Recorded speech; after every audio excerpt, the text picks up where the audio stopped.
The night was quiet, the kind of quiet that made you feel like the world had paused just for you. The streetlights cast long shadows on the empty road as I drove home, the hum of the engine my only companion. My mind was elsewhere, replaying the day's events, a demanding shift at work, a missed lunch, and the endless to-do list waiting for me at home. I was exhausted, but the thought of my warm bed kept me going. That's when I saw the flashing lights in my rearview mirror.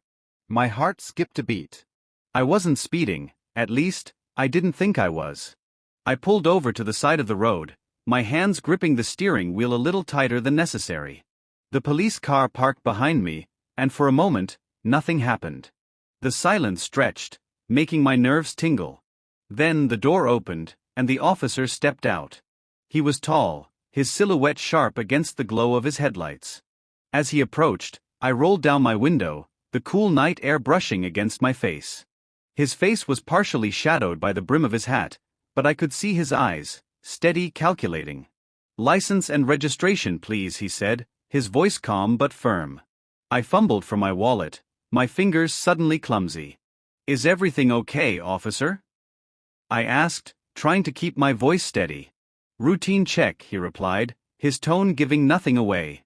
He took my documents, his gloved hands brushing against mine briefly. "Step out of the vehicle, please." My stomach dropped. Why? Did I do something wrong? "Just a precaution," he said, his voice softening slightly. "It'll only take a moment." I hesitated but complied, stepping out of the car. The pavement felt cold beneath my feet, and I crossed my arms, suddenly aware of how exposed I was. The officer stood close, too close, as he began the pat-down. His hands moved professionally at first, checking my pockets, my waist, my arms. But then his touch lingered, his fingers brushing against areas that made my breath catch. I froze, unsure if I was imagining it. His hand rested on my hip for a moment too long, and his breath was warm against my neck as he leaned in. "Stay still," he murmured, his voice low. My heart pounded, a mix of fear and confusion swirling inside me. Was this normal? Was I overreacting? I wanted to say something to push him away, but the words stuck. The days that followed the encounter were a blur. I tried to push the memory to the back of my mind, but it lingered like a shadow, creeping into my thoughts when I least expected it. I told myself it was nothing, just a routine stop, an overactive imagination. But the way his touch had lingered, the way his voice had dropped to a murmur, it haunted me. It was a Thursday afternoon when I saw him again. I was at a small cafe near my apartment, the kind of place with mismatched chairs and a chalkboard menu. I just ordered a latte and was scrolling through my phone when I felt someone's gaze on me. I looked up, and there he was. The officer. He was out of uniform, dressed in a simple black jacket and jeans, but there was no mistaking him. His eyes locked onto mine, and for a moment, neither of us moved. Then he smiled, a small, tentative smile, and walked over. "Mind if I join you?" he asked, his voice softer than I remembered. I hesitated, my heart racing. "Sure," I said finally, gesturing to the chair across from me. He sat down, his movements deliberate, as if he were trying not to startle me. "I wanted to apologize," he said, his tone earnest. "For the other night. I didn't mean to make you uncomfortable." I blinked, caught off guard. "Oh. It's okay," I stammered, though it wasn't, not really. He shook his head. "No, it's not." I crossed a line, and I'm sorry. There was something in his voice, a vulnerability I hadn't expected. It made me pause, made me see him in a different light. Up close, he looked younger than I'd thought, his features softer without the sternness of his uniform. "Thank you," I said quietly. "For apologizing." He nodded, his gaze dropping to the table. "I've been thinking about it a lot. I don't usually. I try to be professional, but sometimes," he trailed off, running a hand through his hair. I didn't know what to say. Part of me wanted to ask him what he meant, to demand an explanation, but another part was curious, drawn to the honesty in his words. We sat in silence for a moment, the hum of the cafe filling the space between us. Then he looked up, his eyes meeting mine. "Can I make it up to you? Maybe buy you a coffee?" I hesitated, my instincts warring with my curiosity. "Okay," I said finally. He smiled, a genuine smile this time, and stood to order. As I watched him walk to the counter, I couldn't help but notice the way he carried himself. Confident but not arrogant, his presence commanding without being overbearing. When he returned, we started talking. Really talking. He told me about his job, the pressures of being an officer, the moments of doubt that kept him up at night. I found myself opening up too, sharing things I hadn't told anyone in years. There was an ease between us, a connection that felt both unexpected and inevitable. By the time we left the cafe, we'd exchanged numbers. "I'd like to see you again," he said, his voice tinged with hope. "Me too," I admitted, surprising myself. As I walked home, my mind was a whirlwind of emotions. I didn't know what to make of him, of us. There was a part of me that still felt uneasy, that whispered warnings in the back of my mind. But there was another part, a louder part, that wanted to see where this could go. Little did I know, the line between curiosity and danger was thinner than I realized. The weeks that followed were a whirlwind of emotions. We texted constantly, our conversations flowing effortlessly from light-hearted banter to deep, late-night confessions. He had a way of making me feel seen, understood in a way I hadn't felt in years. I told myself I was being cautious, that I was keeping my guard up, but the truth was, I was falling for him. We met up whenever our schedules allowed, coffee dates, walks in the park, even a spontaneous drive to the coast one weekend. Each moment with him felt like a piece of a puzzle clicking into place. He was attentive, thoughtful, and always seemed to know exactly what to say to make me smile. But there were moments, fleeting and subtle, that made me pause. The way his eyes would darken when he talked about his job, the way he sometimes avoided answering direct questions. I brushed them off, chalking them up to the complexities of his life as an officer. After all, no one was perfect, right? Then came the night that shattered everything. We were at his apartment, a cozy space filled with books and soft lighting. He'd cooked dinner, and we were sitting on the couch, a movie playing in the background. His arm was around me, his fingers tracing idle patterns on my shoulder.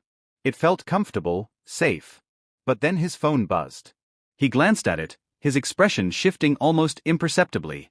"I need to take this," he said, standing abruptly. I nodded, trying to ignore the flicker of unease in my chest. He stepped into the other room, his voice low and muffled through the door. I told myself it was work-related, that it was nothing to worry about. But when he didn't return after several minutes, curiosity got the better of me. I stood, quietly making my way to the hallway.